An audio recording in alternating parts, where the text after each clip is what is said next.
Okay, so this is your next lesson in the Religions and Peace unit, and we are focusing on helping victims of war today. So perhaps make a note of that as a title and the date.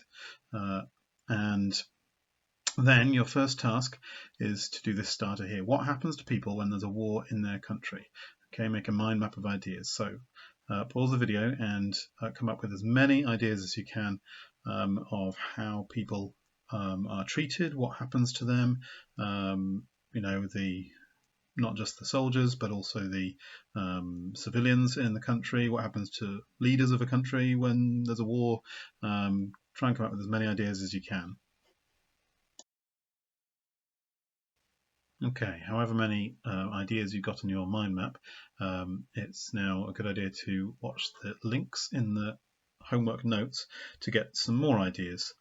So these two clips have been produced by Save the Children, the charity, and they show what can happen to one little girl if a war starts in her country.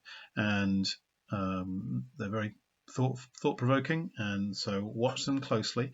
Look at what happens to her health, look at what happens to her school, look at what happens to her family, okay, in both the first and the second video, how she responds, and try and add some ideas to your mind map as to how people become victims of war.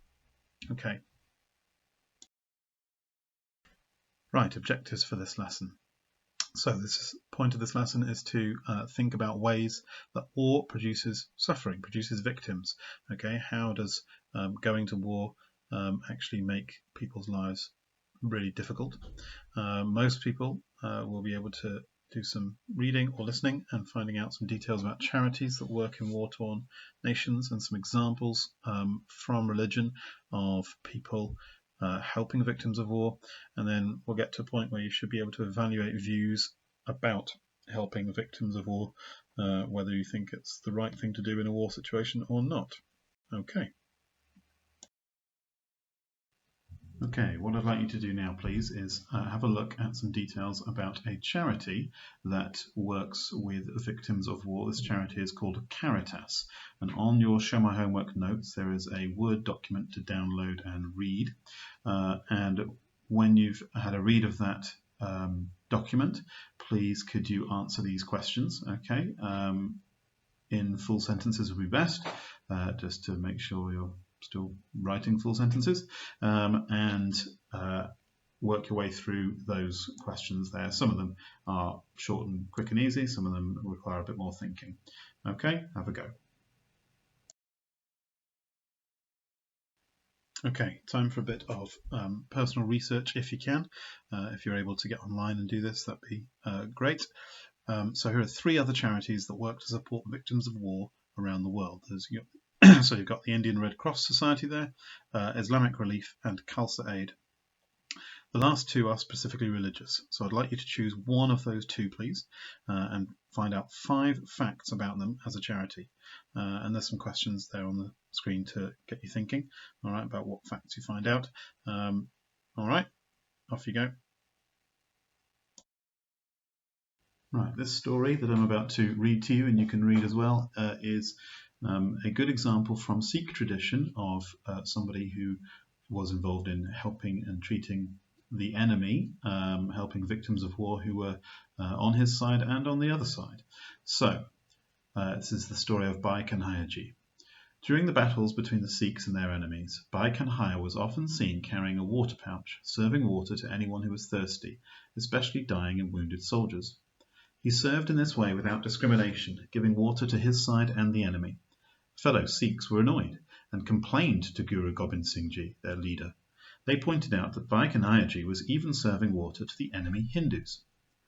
The Guru called for Bhai Kanhaiya Ji and explained the complaint he had received. He said, "These brave Sikh soldiers are saying you give water to the enemy and they recover to fight again. Is this true?" Bhai Kanhaiya Ji replied, "Yes, my Guru, but I saw no Hindu or Sikh on the battlefield. I saw only human beings. Don't they all have the same God's spirit? Have you not taught us to treat all God's people equally?" The Guru was pleased with Bhai Kanhaiya's reply and blessed him. Vaikanayaji had understood the deep message of the Sikh teachings correctly.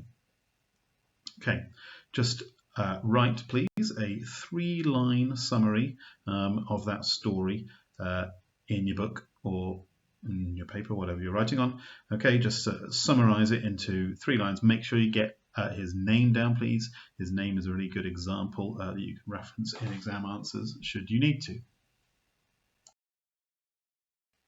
Okay, here's another piece from a different religion. This is from Christianity.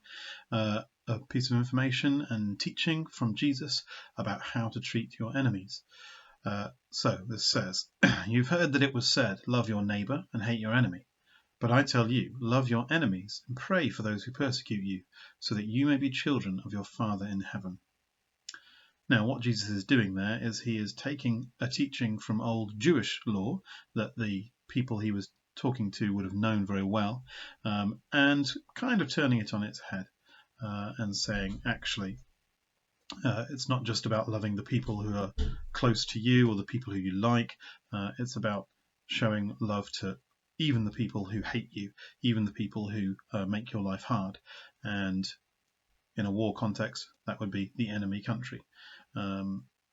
So what I'd like you to do, please, with that is find what you think is the key part of the quote, not the whole thing, but what is the most important message, and copy it out, highlight it, make sure you put the reference. This comes from the book of Matthew in the Bible, Matthew chapter 5 and verse 43 to 45, as you can see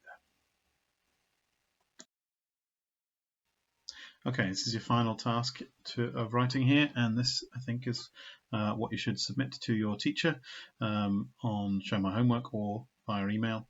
So here's a statement. The point of war is to kill the enemy, not help them when they're injured. All right, I'd like you to answer that, please, with 2 paragraphs. Firstly, your view, and with the best evidence and reasons you can give. Why do you agree or disagree with that? Okay, have a good think about it. Think about an example, perhaps like, if during World War II a German bomber had crashed in Britain, should the people living, there at that time, should they have helped him or reported him to the authorities, or what? Should they have made sure he survived or just killed him? Okay, so you can think about that in your paragraph. And then also, second paragraph, explain how a religious person might respond using something from your learning, either today or from previous lessons, to help you. Okay, so how might a Christian respond? How might a Sikh respond? Okay, and you can try and get in some of the evidence that we've studied in this lesson. Okay, thank you. Well done.